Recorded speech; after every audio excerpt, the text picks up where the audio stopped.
Hey folks, Harley-Goldwing guy here. Bill, retired Army Reserves. Know a little bit about me, CSM, and just have a passion for motorcycling. Started out with commuting on motorcycles mostly for many years to working back, and in 2022 I took a giant leap and got into more long distance motorcycle riding. So today I want to cover on helmets. Helmet sizing, helmet fits, helmet fit, and then I'm going to get into heated gear as well, since it's that time of year, and I got my hot wire heated gear on. Please don't hold it against me. If you like something else, follow along, and we'll get to that point a little bit later. So let's start out with helmets and fit. Take the hat off. Got a tape measure. So you measure your head above your ears, round, something like that, right? That's part of the sizing, part of the measurement to decide what helmet is right for you. There's intermediate ovals, there's round ovals, there's long ovals, okay? From what I've noticed out there, for a long oval, you're probably going to have to order custom made. I don't think or know of anyone right now currently making a long oval. Not all ovals are the same, particularly in the intermediate oval. For years I rode with a HGC $100 helmet. Today I can't tell you how I sustained that. It's more of a round oval, and after I went to Shoei and then tried to go back to HJC, forget about it. I can't do it. I can't stand it. It presses me in the head. I had bought an LS2. They're a very popular helmet, beautiful helmets. Love the functionality of the modular part of it, the piece on the front that flips around to the back, but it's a round oval. I think it says it's an intermediate oval, but it feels more like a round oval, at least for me. I'm giving you a little side profile here. It's kind of obvious that I am more of an oblong intermediate oval, contingent on long oval shape.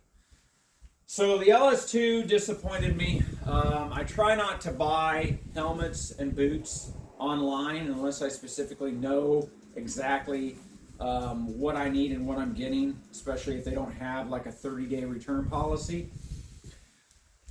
Which also leads me to say this. When I have the helmet on in the house, okay, when I have it on for short distances, it doesn't necessarily bother me. What I noticed with the LS2 was about 100 miles into my ride, it started pressing on my forehead. It started really bothering me. And what I noticed was, I'll show you on the half helmet, this piece right here was sitting like on top or on the crest of my forehead versus overlapping my forehead like it should be for a good fit. So I went to Cycle Gear. I'm going to promote Cycle Gear for a little bit. They did me right. You know, you walk in there sometimes and you're like, oh man, kids work here for minimum wage. They don't care about me. They don't know what they're doing. I was pleasantly surprised with Cycle Gear. The guy turned me on to this Shoei. He had me put it on my head and he looked at my eyes, right? And then he also had me shake my head to see how it fit. Now I can wear an extra large, but I actually wear a large. A large is the right fit for me. Helmets do break in a little bit, so be cognizant of that. You may be a size smaller than you think you are. In my case, that was the truth. So he looked at my eyes, he said, how's it feel? And voila, here we are. So I bought the Shoei full face first of all. And there you have it, okay? Now this has the traditional buckle strap, okay? I did not add the snap strap, the quick release. It wasn't long. I switched up to a modular. Okay, let me back up a little bit. So I had the HJC full face and I had this half helmet carbon fiber. Love this thing, man. I still use it sometimes for short commutes. It is DOT. I don't wear helmets that aren't DOT, okay? And I'm not just saying that for publicity's sake. I mean, if I'm going to wear the thing, I wanted it to be rated safe. Okay. I got away from this because of road noise. I have tinnitus from the military, and my tinnitus would flare up unknowingly, unexpectedly going down the road, even on my quiet Goldwing. I contribute it to road noise. Now I know there's earplugs and all that stuff, and I do wear some earplugs even in the modular full face. Still love the comfort of this thing.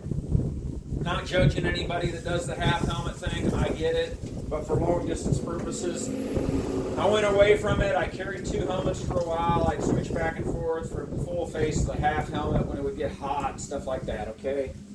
Getting into where I got away from that. So I got away from that with this bad boy, this modular, the Shoei SN2.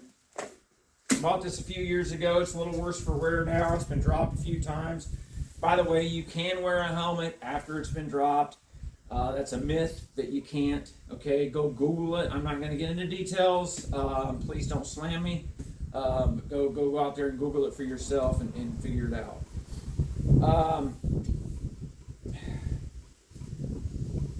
Love this thing, man.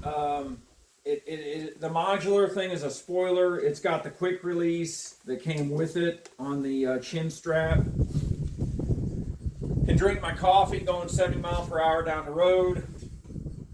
I love the modular helmet, and Shoei is great. They are a bit heavy when you do weight comparisons. Again, for an intermediate oval, this fits me great. Okay. Got this, comes down over the forehead, not sitting on top of the forehead. See, when you sit on top of the forehead, that's where your line of sight moves. You follow me? So you want it nice like that. And your line of sight should be like midpoint. Otherwise, you've got a bad fit going on. And again, you're not going to know necessarily till maybe 100 miles into the ride that the helmet sucks.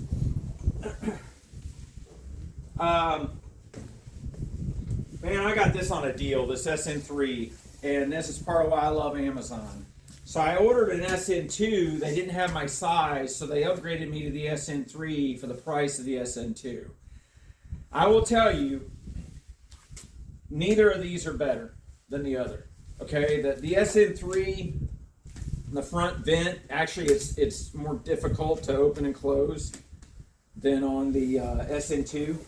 This is the front vent on the SN2, or I'm sorry, this thing. Okay, the top vent is very similar. The helmet's essentially, you'll notice like little to no difference in the SN2 to the SN3. But obviously you probably can't get an SN2 anymore unless you get it used at this point. So the SN3 is what you got to go with if you're gonna go with Shoei. All right. Since I've gotten turned on to Shoei, I've also found Schubert to be very similar in fit and style. If you want another brand, if you desire another brand. Again, foot stomp. Not all ovals are the same. Not all intermediate ovals are the same. Just because the helmet says it's intermediate oval does not mean it's going to properly fit an oblong head, such as mine, okay? That's the point I want to make here. I'm not tied to any one brand as far as telling you all got to figure it out for yourself. But all this online shopping sometimes can make it difficult because the stores aren't as convenient anymore. I try to Climb. The Climb brand carbon fiber modular, it fit more like a round oval. Even though it says intermediate oval, it fit like it sat on top of my forehead. Not a good fit. Love the weight of it, which I love carbon fiber for the weight. I think that covers it for the helmets. Again, get you a soft tape, measure your head. I got the Cardo headset on this one. I like it. It works well. I've got a cheap knockoff headset on this one. Again, I don't have a passenger, so I can get away with cheap stuff, okay? Because it's just me. I still listen to the radio, the stereo a lot through the motorcycle speakers, which is part of why I'm a touring bike guy, okay? Again, with tinnitus, I don't always enjoy the helmet Bluetooth in my ear. For those of you with a passenger, I'm going to age myself, but I started out on a 1998 1500 Goldwing with a passenger when I started riding in 2004, okay? We would tap each other's legs, we would holler at each other, or wait till I'd stop at a stop sign to communicate what we wanted to do.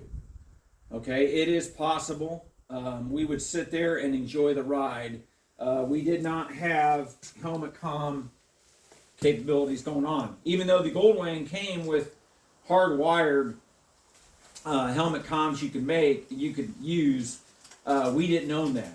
My wife and I at the time did not own that. So my point to you is, you don't have to have all this stuff. Okay, it's not required.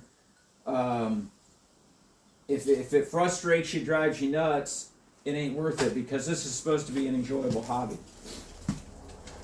Let me see. All right, that's it on helmets. I'm going to move on to another video covering the heated gear. Thanks. Please subscribe to my YouTube channel.